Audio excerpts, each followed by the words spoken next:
विजय एकादशी के दिन इन बातों का रखें ध्यान, जरूर करें भगवान विष्णु को समर्पित व्रत के नियमों का पालन। धार्मिक मान्यताओं के अनुसार एकादशी तिथि भगवान विष्णु को बहुत प्रिय है। इस विशेष दिन पर पूजा पाठ और स्नानदान करने से लाभ मिलता है। बता दें कि 6 मार्च को विजया एकादशी व्रत रखा जाएगा। वैदिक पंचांग के अनुसार 6 मार्च 2024 बुधवार के दिन विजया एकादशी व्रत रखा जाएगा। इस दिन भगवान विष्णु और माता लक्ष्मी की उपासना का विधान है। धार्मिक मान्यताओं के अनुसार विजया एकादशी व्रत के दिन पूजा पाठ और स्नानदान करने से जीवन में सुख और समृद्धि आती है, साथ ही अक्षय पुण्य की प्राप्ति होती है। बता दें कि शास्त्रों में विजय एकादशी के संदर्भ में कुछ नियमों का भी उल्लेख किया गया है, जिनका पालन करने से लाभ मिलता है। आइए जानते हैं विजया एकादशी से जुड़े कुछ विशेष नियम। विजया एकादशी के दिन रखें इन बातों का ध्यान। विजय एकादशी के दिन सुबह जल्दी उठकर स्नान ध्यान करें और इसके बाद विधि विधान से भगवान विष्णु की उपासना करें। भगवान विष्णु की उपासना के समय तुलसी के पत्ते का विशेष प्रयोग करें। बता दें कि भगवान विष्णु को तुलसी बहुत ही प्रिय है और इसके बिना पूजा अधूरी मानी जाती है। एकादशी तिथि के दिन चावल का सेवन भूलकर भी ना करें। ऐसा करने से भगवान विष्णु क्रोधित हो सकते हैं। मान्यता है कि एकादशी के दिन चावल का सेवन करने वाला व्यक्ति अगले जन्म में रेंगने वाले जीव की श्रेणी में जन्म लेता है। एकादशी व्रत के दिन तामसिक भोजन जैसे प्याज या लहसुन का भी सेवन नहीं करना चाहिए। इससे भी पूजा का फल नष्ट होता है और भगवान विष्णु क्रोधित होते हैं। साथ ही इस दिन मांस या मदिरा का सेवन भूलकर भी ना करें। ऐसा करने से जीवन में दुष्प्रभाव भी बढ़ सकता है। एकादशी व्रत के दिन तुलसी के पत्ते को भूलकर भी न छुएं और तुलसी के पौधे में जल न डालें, बल्कि संध्या काल में दीपक जलाकर तुलसी के पौधे की पूजा करें। भगवान विष्णु की उपासना के लिए एक दिन पहले ही तुलसी के पत्ते तोड़ लें। विजया एकादशी का मुहूर्त। वैदिक पंचांग के अनुसार फाल्गुन कृष्ण पक्ष की एकादशी तिथि 6 मार्च सुबह 6:30 पर शुरू हो रही है और इस तिथि का समापन 7 मार्च सुबह 4:30 पर होगा। ऐसे में स्मार्त संप्रदाय के लोग 6 मार्च 2024 बुधवार के दिन विजया एकादशी व्रत रखेंगे।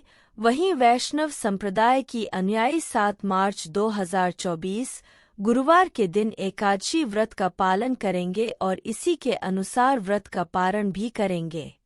आइए जानते विजय एकादशी की कथा। धर्मराज युधिष्ठिर बोले, हे जनार्दन, फाल्गुन मास के कृष्ण पक्ष की एकादशी का क्या नाम है तथा उसकी विधि क्या है? कृपा करके आप मुझे बताइए।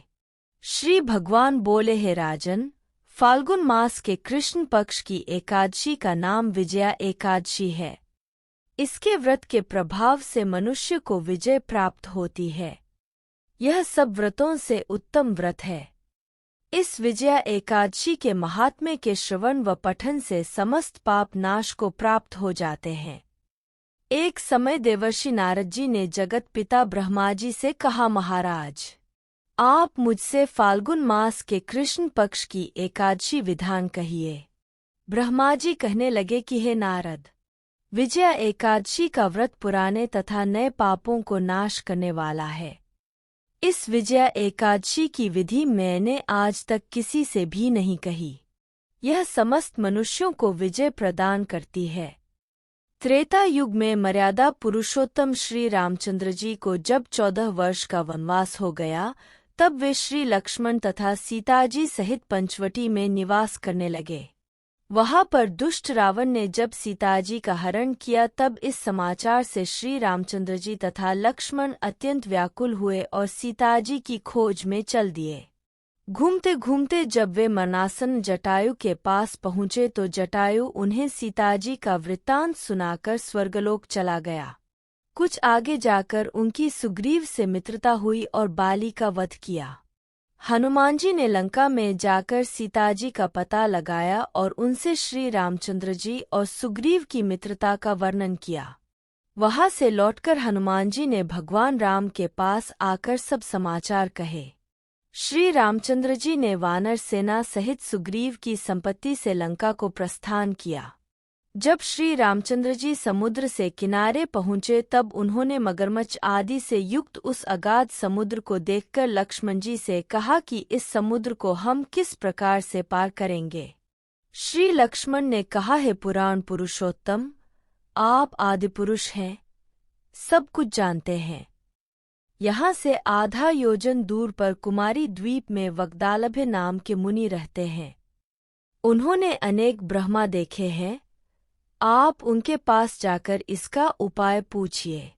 लक्ष्मण जी के इस प्रकार के वचन सुनकर श्री रामचंद्र जी वग्दालभ्य ऋषि के पास गए और उनको प्रणाम करके बैठ गए। मुनि ने भी उनको मनुष्य रूप धारण किए हुए पुराण पुरुषोत्तम समझकर उनसे पूछा कि हे राम, आपका आना कैसे हुआ। रामचंद्र जी कहने लगे कि हे ऋषि, अपनी सेना सहित यहाँ आया हूँ और राक्षसों को जीतने के लिए लंका जा रहा हूँ। आप कृपा करके समुद्र पार करने का कोई उपाय बतलाइए। मैं इसी कारण आपके पास आया हूँ। वग्दालभ्य ऋषि बोले कि हे राम, फाल्गुन मास के कृष्ण पक्ष की एकादशी का उत्तम व्रत करने से निश्चय ही आपकी विजय होगी, साथ ही आप समुद्र भी अवश्य पार कर लेंगे। इस व्रत की विधि यह है कि दशमी के दिन स्वर्ण, चांदी, तांबा या मिट्टी का एक घड़ा बनाए। उस घड़े को जल से भरकर तथा 5 पल्लव रख वेदिका पर स्थापित करें। उस घड़े के नीचे सतंजा और ऊपर जौ रखें। उस पर श्रीनारायण भगवान की स्वर्ण की मूर्ति स्थापित करें। एकादशी के दिन स्नानादि से निवृत्त होकर धूप, दीप, नैवेद्य, नारियल आदि से भगवान की पूजा करें। तत्पश्चात घड़े के सामने बैठकर दिन व्यतीत करें और रात्रि को भी उसी प्रकार बैठे रहकर जागरण करें। द्वादशी के दिन नित्य नियम से निवृत्त होकर उस घड़े को ब्राह्मण को दे दें। हे राम, यदि तुम भी इस व्रत को सेनापतियों सहित करोगे तो तुम्हारी विजय अवश्य होगी।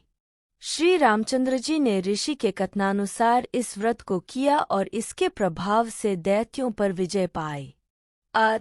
हे राजन, जो कोई मनुष्य विधिपूर्वक इस व्रत को करेगा, दोनों लोकों में उसकी अवश्य विजय होगी। श्री ब्रह्माजी ने नारद जी से कहा था कि हे पुत्र, जो कोई इस व्रत के महात्म्य को पढ़ता या सुनता है, उसको वाजपेय यज्ञ का फल प्राप्त होता है।